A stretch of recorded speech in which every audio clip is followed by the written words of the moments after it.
months, while this is Shugufta Kiran, a Christian woman sentenced to death by the FIA court, and she is behind the bar for a couple of years. She has 4 minors. The government department, he's behind the bar for over 23 years in Pakistan. He's sentenced to death by the lower court in 2002. He was sentenced to death in 2014 by the High Court, and he's behind the bar for 23 years. He's an elderly man. He's around 70 years old. Other like Nadeem Masih, a Christian, was falsely accused of blasphemy. He's sentenced to death 3 times by the lower court. His appeal is at the High Court of Pakistan. It is forced conversion of minority girls and women in Pakistan. Christian and Hindu girls, some as young as 9-year, 10-year, 11-year-olds, are abducted, forcefully converted, and married off to their abductors. Case like Nazir Masih, Michelle Khan, Shama and Shahzada, who were live burnt at Brick Hill in Pakistan. Over 4.5 million workers, including entire families, remain trapped in death bonded in Brick Hills across Pakistan. These individuals undergo physical and psychological abuse and wages of some low that they can never break free. Women, children, particularly vulnerable, facing exploitation and forced labor in danger conditions. The Pakistani government's failure to address bonded labor perpetuates this form of systematic torture and allowing generations to remain enslaved. I speak not just only for research, but from my painful personal experience. My sister Kausar and her paralegal husband Shafqat Emanuel were falsely accused of blasphemy and were sentenced to death in Pakistan. Due to the blasphemy accusations, blasphemy authorities disregarded his humanity and disregarded his disability. This intersection has become a grave human rights crisis where blasphemy accusation, religious persecution, and state negligence fuel a cycle of violence, injustice, human treatment, and those held in bond slavery. He has been active on human rights activism in Pakistan since his own sister became a victim of cruel anti-blasphemy law penalties. She and her husband endured over 7 years in prison for a text message deemed blasphemous. Joseph, the floor is yours. Ladies and gentlemen, distinguished guests and human rights defenders and authorities, thank you very much for the opportunity to speak on a deeply urgent and pressing issue. I extend my gratitude to UN Special Rapporteur Nazila Aghania for the vital work in highlighting the intersection of the religious freedom and the prohibition of torture. In Pakistan, this intersection has become a grave human rights crisis where blasphemy accusation, religious persecution, and state negligence fuel a cycle of violence, injustice, and inhuman treatment. Pakistan's blasphemy laws have long been weaponized to target religious minorities, resulting in powerful imprisonment, mob lynching, and judicial failure. These laws have not only failed to uphold justice but have become a tool of oppressors. Cases like Nazir Masih, Michelle Khan, Shama and Shahzada, who were live burnt at Brick Hill in Pakistan, is one of the examples. False accusation, often driven by personal dispute or religious intolerance, have led to brutally killing and wrongful death sentences. Those accused often undergo physical and psychological torture, including prolonged solitary confinement, even when there is no credible evidence against them. Religious minorities also undergo another horrifying form of persecution, that is forced conversion of minority girls and women in Pakistan. Christian and Hindu girls, some as young as 9-year, 10-year, 11-year-olds, are abducted, forcefully converted, and married off to their abductors. These cases of Shifa, Rafaqat, Ariha Gulzar, Alina Khalid exemplify this practice where young girls are torn from their families, stripped of their identities, and subjected to abuse, inhuman treatment. Once converted, these girls are often denied to justice while their families face threats, police inaction, and judicial bias. This is not just religious persecution. This is a grave violation of human dignity and form of systematic oppression.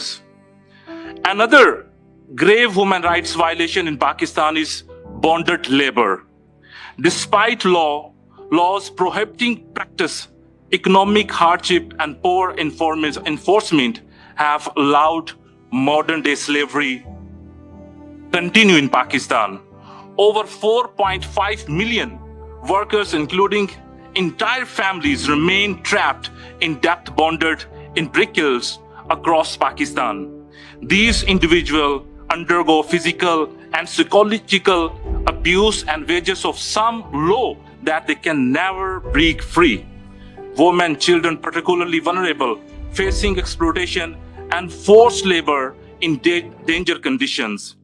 The Pakistani government's failure to address bonded labor perpetuates this form of systematic torture and allowing generations to remain enslaved.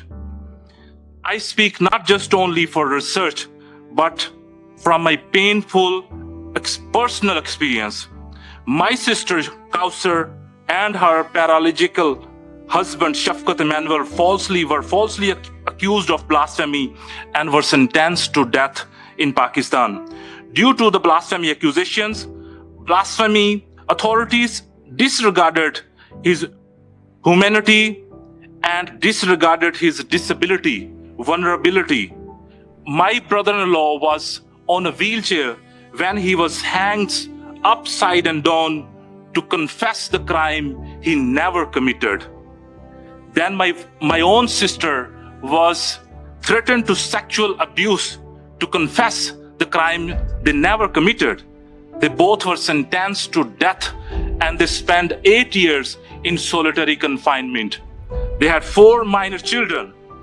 During their visit to the prison, children could only touch the fingers of my sisters when she was in the prison. They all are traumatized and they remain in exile for their safety reasons. Yet they are not alone. Others like Nadeem Masih, a Christian, was falsely accused of blasphemy.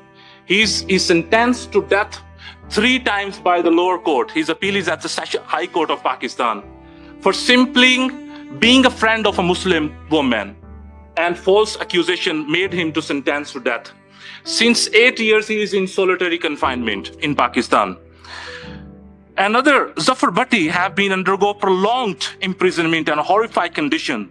Shagufta Kiran was locked in darkness, airless cell for months, while this is Shagufta Kiran, a Christian woman sentenced to death by the FIA court, and she is behind the bar for a couple of years. She has 4 minor children. Another Shagufta, she is not my sister. This is another woman who is behind the bar right now.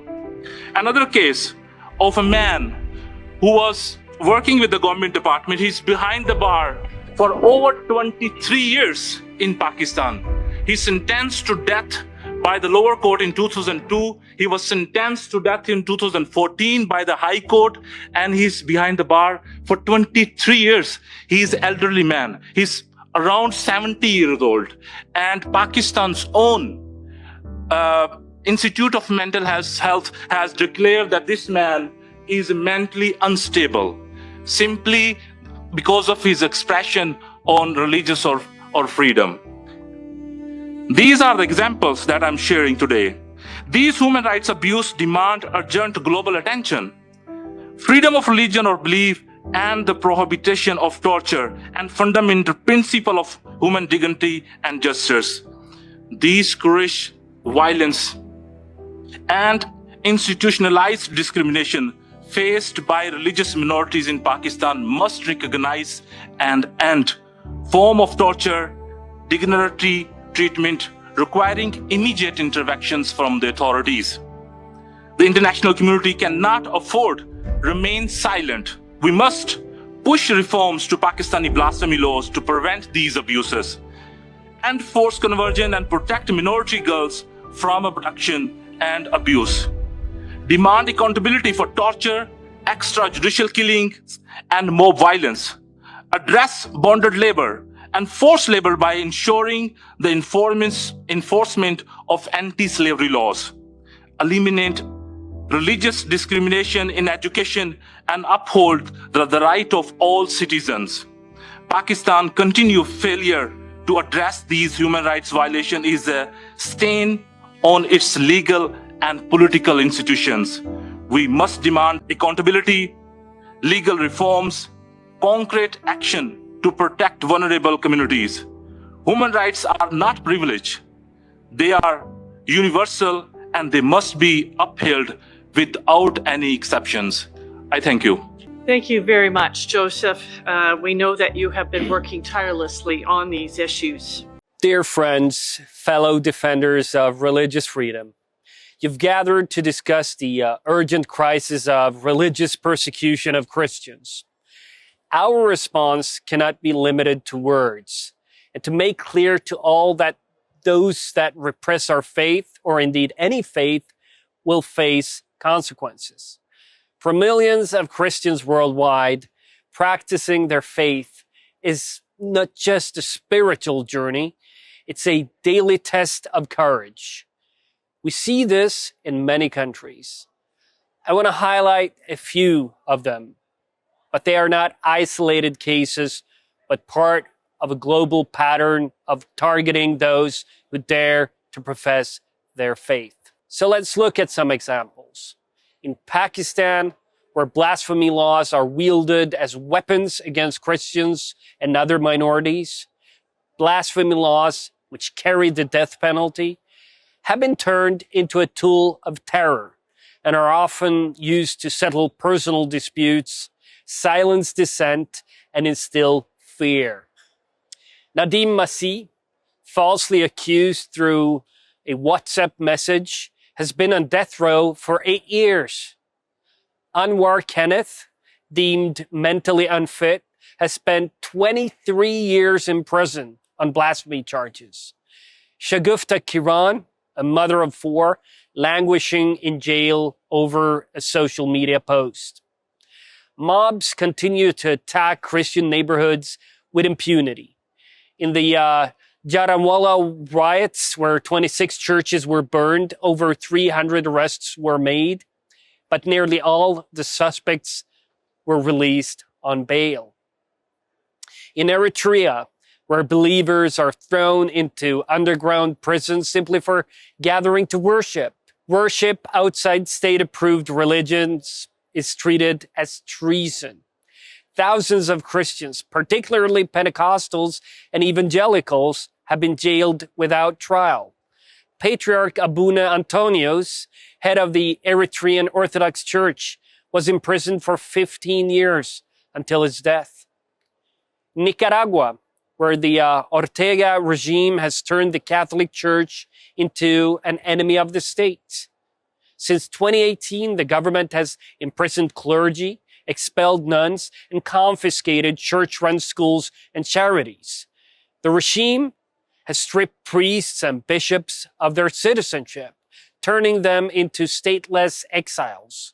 And Bishop Rolando Alvarez was sentenced to 26 years in jail. In Sudan, Christians are again facing persecution in the chaos of civil war that has shattered any hope for religious freedom. More than 100 churches have been attacked since the war began. Christians, especially converts from Islam, face violence, abductions, and execution. We should be honest. The world's response has been woefully inadequate. But what about the European response? The European Union has long declared itself a champion of religious freedom. And the European Union and the European Parliament have, from time to time, condemned the persecution. In 2021, We called on Pakistan to amend its blasphemy laws and ensure justice. We've called for targeted sanctions and an end to EU financial support for Eritrea's dictatorship. We've called for universal jurisdiction to prosecute Ortega's crimes. We see clearly that words alone are not enough and that declarations do not save lives. Action does. The Union must go further. The time for gentle diplomatic pressure is over. We must make EU trade aid funding and visas conditional on religious freedom reforms and ending persecution.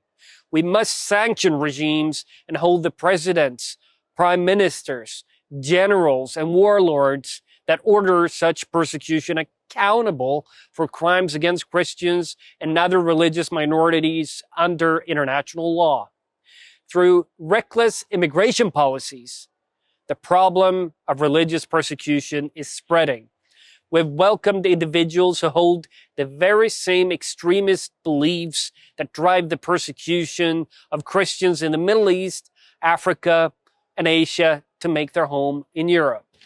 And we've allowed radical preachers to spread hatred in our cities. We've seen attacks on European churches rise, vandalism, arson, and even murders. In France, where I am right now, more than 800 churches were desecrated in a single year.